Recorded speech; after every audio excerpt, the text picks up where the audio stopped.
why don't we repeal the statute that you mentioned and go back to allow states to have multi-member districts? Then we could solve all the problems that you're raising about drawing district lines, and we could have maybe proportional representation and cumulative voting to protect rights of minorities. What do you think about that?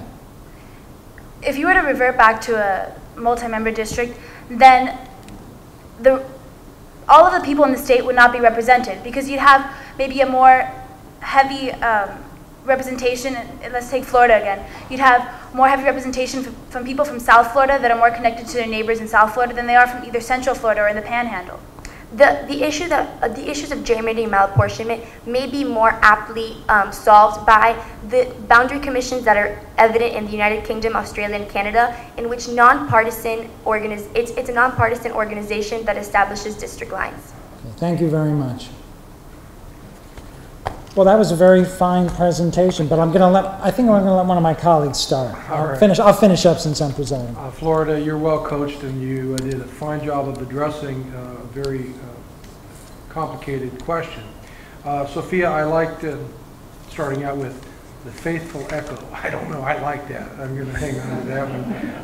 Talking about the size of the constituency, 1 per 600,000, far cry from the 1 per 30,000, and potentially we could have 10,000 members of Congress today if we kept that same ratio.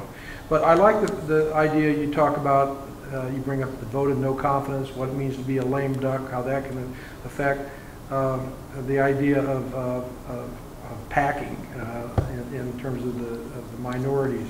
Miller versus Johnson, you went beyond Shaw versus Reno and showed another complexity.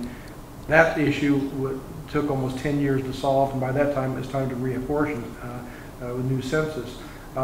Carolina, I liked your discussion of the disadvantages and advantages of the various systems. You brought in about the cabinet. I like that. The role the cabinet plays in terms of the prime minister. The question that you were asked, and you were the one that took it on about self-interest. That was a tough one to handle for anybody. I think you did well on that.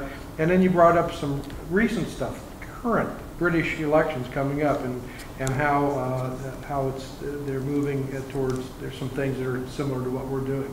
Adriana, I like your discussion again of Shaw versus Reno, the waters of bitterness. I love those quotations.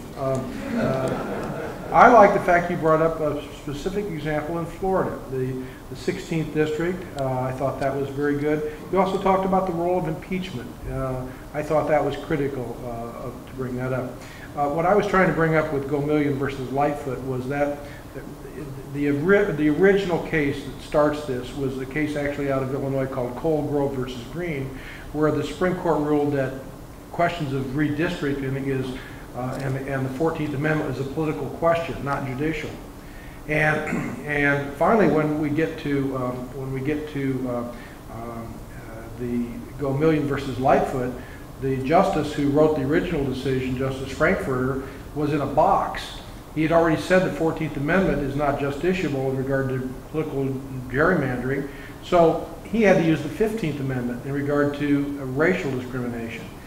So when we get to Shaw versus Reno, the question is, do you want to use the 15th Amendment, which many people think you could have used, but you were correct. They used the 14th, and it was equal protection.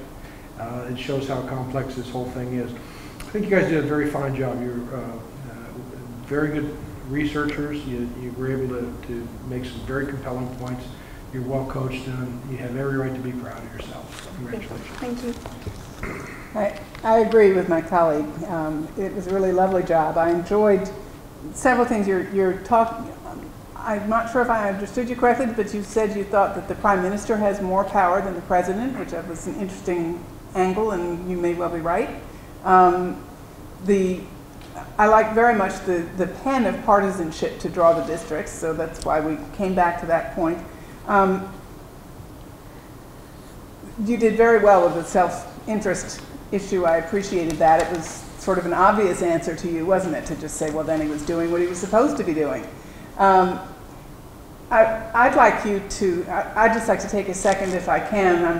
I know that Mr. Ansell will probably have very detailed comments to make as well, but I'd like you to look around this room and think to yourselves of what small group of people you find yourselves in. If this is the Judiciary Committee and you're sitting giving testimony with a very small number of people who've ever risen to the level of being able to do so. And perhaps you might find yourself back here one day, because you certainly have shown that you have the same intellectual power that might get you to be a judge.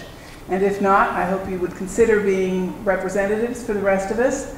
And if not, I'm certain that you will be exquisite citizens and stand us in good stead. So thank you very much. You did a really lovely job. Thank you.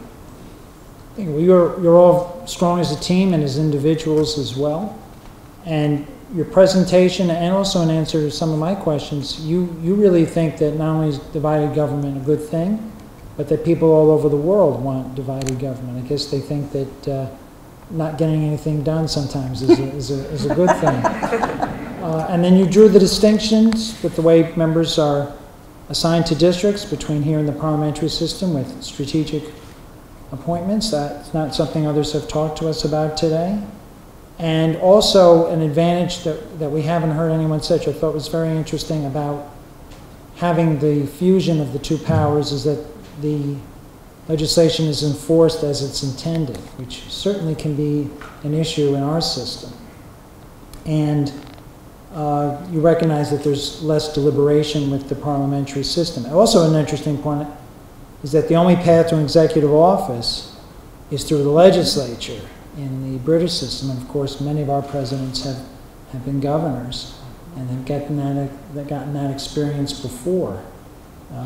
Certainly, there's a much wider range of people. I know when I met Prime Minister Heath one time, he said, yes, you know, all of us became Prime Minister, we all lived across the hall from each other in Cambridge. You know, and here you can get a peanut farmer, you know, and then a few years later can be governor. That is one of the differences in our system, and other people haven't really talked about it. And I think your reference to, as was mentioned, about eliminating lame duck is an advantage of their system. There were a couple of things that you said I think are somewhat controversial. So besides the Prime Minister having more power. So just think about some of them a little bit. You said that in the British system, now that the candidates are more sending their wives out and they're debating and they're doing all these things, people know more about their platforms than they used to. I think most people would say there's less of a focus on the platforms now, and now there's more of a focus on personality. That's one of the reasons they've become more like us. So when was the last time you heard anyone read the Democratic Party platform in this country when they vote for president? They watch the debates, but they're not really reading the platforms. And you also said that regardless of whatever money came in, there are 3 ways to vote, and the member's going to vote the same way regardless of how the money came in. My 10 years up here, that isn't always true. I'm sorry to say. I wish it were always true, but people aren't giving money because they think it's not going to have any effect on how people vote, and unfortunately sometimes it really does. I think it's hard to dispute that. And but those are relatively small points. I mean, you had a lot of original thought. You've obviously worked really hard. You were prepared for everything that came your way. You should feel great about how you did. It's clear why you're in the top 10. And thanks so much. Thank you. Thank you.